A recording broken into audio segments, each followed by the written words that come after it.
What's poppin', Rob Television? Welcome back to another reaction with your boy, man. I know y'all haven't seen my face in a while. I'm so sorry. I'm not gonna go into a long description of where I've been and why I was going, just for the sake of the length of this video. But as you can see by the title, man, I got unique skills that made Larry Bird GOAT candidate. By the way, this is a recommendation from Veneto Award. Like I said, I still got all you guys' recommendations that y'all had. I still got them wrote down. I know it's been taking me a little time getting them out there to you, but trust and believe, I'm trying to get them out there for you guys. But I ain't gonna talk you out of depth, man, because you see how long the video already is. But before we get to the video, do me a big favor, man. Smash that thumbs up button. Also, if you're new to the channel, by the way, we hit 1K, so make sure you subscribe. When you subscribe, click that post notification bell, notified on all things Rob Television. Let's get into the reaction. The first episodes of this series have been about big men, because the game was built for their dominance back then.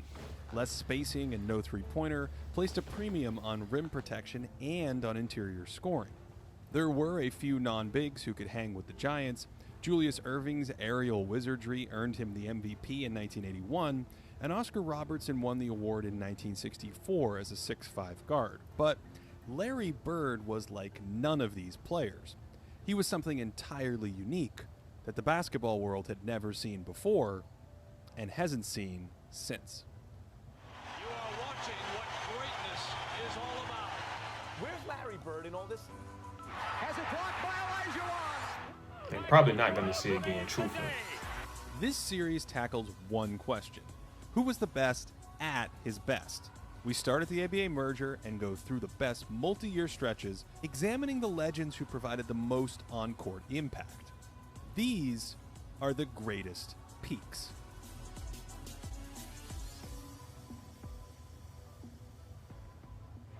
So I'm guessing it's going to be based off his peak season. Bird burst onto the scene in the 80s with his own brand of basketball alchemy. At 6'9", he could play in the post, but was also a world-class outside shooter who could pass. Let's start with the most basic part of this equation, his post game. Bird's most traditional back-to-the-basket move was a lefty hook. He loved physicality, note the little hip check to claim space, and he could roll this over most defenders. If it wasn't available, he'd start head-faking opponents into some wild finishes, and Larry would throw combinations, feigning right, then to the middle, only to step through, and then what is that reverse off the window? This fake's like a jab that softens his man, and then this crazy rainbow from 2 feet. And he was constantly manipulating defenders with the ball like this to open up tiny nooks he could work with. At times it felt hypnotic, like Charles Xavier whispering in defenders' heads. Where are you going?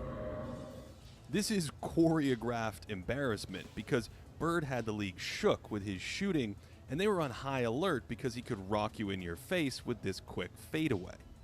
This was Larry's moneymaker in these spots, and like most of his game, it was quick hitting, catching defenders off guard by flowing right into the release. He's already started the move here before catching it, and Bird even turned that fadeaway into the OG step back at times. Kiki Vandeweghe is often credited with popularizing the move with this little two-step, but Bird was the first star to unleash it regularly, and certainly with sharper footwork than Kiki. It served Larry well because defenders respected his fakes and he was comfortable falling away. You'll notice that a bunch of these are long twos. Bird's first coach, Bill Fitch, discouraged three-pointers, and it wasn't until about 1985 that Larry started launching more than one per game. Bird was pretty much the best all-around shooter of that era, sprinkling in a variety of outside jumpers, and no one could match his 90% free throw shooting and 40% three-point shooting. 90%? Although his volume from deep 90% free throw and 40% three-pointer, and he wasn't able to shoot consistently throughout his whole career from the three-point line. Hey, man, that's crazy impressive. deep was low, Steph Curry takes more threes in a typical season than Bird did from 1984 to 1987 combined, and so it's not totally clear how much long ball Larry left on the scoreboard. From 85 to 87, Larry was far more effective from downtown versus weaker defenses, probably because they left him open in these spots, more like he was just a normal player. Against defenses at least 2 points worse than league average, Bird shot 47% on 3 attempts every 36 minutes, but against defenses 2 points ahead of league average, he shot only 34% with a hefty dip in volume. Some of this is likely noise, but his attempts also dropped in the playoffs during his peak years, so I'm not sure how comfortable he was just manufacturing threes. Despite mangling his finger in a college softball game, he had good touch on all kinds of little floaters and flips headed to the hoop. He did this with both hands, regularly making horse shots like this, and he was dexterous enough to make all kinds of off-balance leaners too. But these shots were born out of necessity. And by far, I'm not gonna keep pausing it, but by far, like I said, like y'all know, that was one thing that I always gave him credit, and that's really what stood out to me was his court vision, but also the off-balance shot making. Like, that's crazy. Like, he can make a three or whatever off one leg, you know, and being smothered by the defense. Like, that's insane. Out of necessity. Remember that rainbow from 2 feet earlier? It's because Bird has no explosion at the rim. He often uses his body as a shield to find a cleaner release, even left-handed.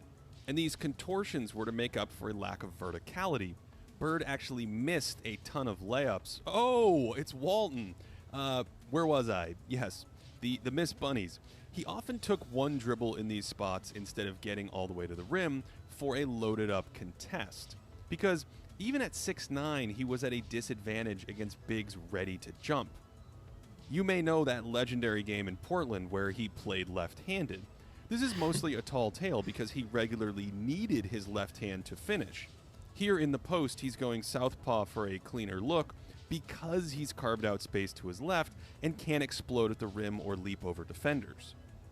This rim finishing is Bird's real glaring wart as a scorer, and his inability to finish into or through size and contact was a reason why his free throw rate was never great. The up fake frees him, but even against mediocre rim protection, he avoids contact to find a layup. Here he spins clear, but resorts to a floater from point-blank range. At his apex, Bird was a huge regular season scorer, 28 points per 75, on true shooting percentage 7% ahead of the league. But his best 3-year stretch as a playoff scorer from 1984 to 1986 was closer to 24 points per 75 on plus 5% efficiency. We see a similar story in the regular season against stronger defenses, using those splits from earlier. His scoring dipped from nearly 27 points per 75 down to under 23 with a drop in efficiency. This is still good production, but the drop-off is on the larger side for high-end scorers, and I think it speaks to Bird's inability to generate easy shots against stronger defenses. What those numbers don't capture is his scoring flexibility, constantly moving without the basketball. Look at all these tricks to shed Bobby Jones, an all-time defender, and these cuts force attention that opens a post-up on one block and on the other, and the move is quick, and that's classic Bird. His shooting means you have to chase him, and his post-game leads to denials, but then he countercuts, and that is a slick finish. Bird was an expert at finding little cracks in the defense like this, not at layups, and you can see this perfectly in transition here. I don't like how he keeps trying to throw a little shade. You see what he's saying? Talking about some not at layups. Like, nah, man, you need to check yourself when you're talking about one of the GOATs, man. Here, Bird likes to float to the wing for three, but as the ball turns the corner, Bird knows that brings help and basket cuts right behind it, and of course he makes that nonsense. He relentlessly pursued advantages. Did you catch it? The ball is reversed, so he swings his leg across his defender to seal and go. A good passer hits him for a layup there. That's nice. But that's okay because the attention allows a clear ISO touch for Robert Parrish. Bird's off-ball game lets him fit next to other great scorers who need the rock, like Kevin McHale, but it also helps him mesh with good passers who learn to see what Bird sees. Larry slows down here to keep his man outside of an empty paint, and Dennis Johnson turns that into a bunny. They had this read down, and it's possible because all these defenders are worried about Bird curling up for an open shot. This made helping off Bird difficult, and he parlayed that activity into fantastic offensive rebounding, rooting inside players when they were on the wrong side of him. He anticipated shots and would sneak into position. Look at that work to get inside someone else's man, and he was more comfortable finishing these after sealing off opponents. But for all of his movement and absurd shot making, there was another ingredient to Larry Bird's alchemy that transformed him into an offensive legend. It's one thing to fly off screens as a threat to shoot, but Bird supercharged his value by seamlessly audibling those to passes. He may have been the best passer on the move in NBA history, and that meant scoring routes turned into layups for teammates. Larry blurred shots into passes and punished defensive reactions to his movement like this. And he never stopped the ball. Even on a simple extra pass like this, he adds the screen because he's a step ahead. There's so much anticipation to his game. This is like a touch entry pass, already knowing Robert Parrish's right hand is the soft spot in the defense. Of course, that made him a touch pass master, and this means you have to know where pieces are before the ball arrives. He knows Parrish is the mark the whole way down the court. Obviously, this vision made Bird deadly in transition before defenses were set. Too good, says Don Nelson. Any teammates willing to run with Bird benefited from his attention, and the delivery on some of these passes would make UPS jealous. This clip's blurry, but you can still see the whole package, patiently waiting for a cutter to fill the lane, holding the defense by looking away, then snapping a strike to the streaking Walton. We've discussed Bird's manipulation of defenders with the ball, but his go-to trick was the shot pass, where he drew coverage and created better passing angles. Pick and roll wasn't a big part of his game then, but he ran it more in 86 and 87, and that ball fake was so good it distracted McHale too. In the half court, Larry's on-ball passing typically stemmed from his back-to-the-basket game. He welcomed double teams in these spots and could skip it over defensive rotations, or he would just gut teams who weren't disciplined about doubling off cutters. When he had a step, he could make tight laydown passes with the best of them, drawing defenders in for a shot pass and knowing where his teammate would be. Bird wasn't a perfect passer. Besides some limitations off the bounce, he could be a bit out of sync on his entry passes at times. Like many greats, he took all kinds of chances and was too aggressive on some of them. And every once in a while, he'd miss an advanced layup pass. He probably had Danny Ainge there, and coming down on this fast break, the first look is open, but of course Bird is so good he sends it home anyway. Finally, the man was the best outlet passer I've ever seen. These weren't simply about starting fast breaks, they spawned layups out of thin air. Bird was always thinking about the next possession as the ball went through the net and how to exploit a defense's backline. Ainge is closing to the corner here, and Bird still thinks to instantly look for him on a fly pattern after this make. That's just absurd. All of this made him the second best playmaker of the 1980s. We'll get to the best in the next episode, making life easier for his teammates in a variety of ways. He even turned loose balls into easy points, ready to drop dimes from his back when he dove on the floor. And all of this helped drive Boston's offense to elite heights. From 1984 to 88, the Celtics' efficiency was 5 points per 100 better than league average, one of the 10 best stretches ever. So, despite Bird's postseason scoring hiccups, Boston's playoff offenses were quite similar, 11th best among teams with stretches like this. Even with Kevin McHale out for over 30 games from 1986 to 88, Boston's offense was 6 points ahead of the league, behind Bird and company, evidence of his colossal impact. His constant movement and high motor translated to the defensive end too.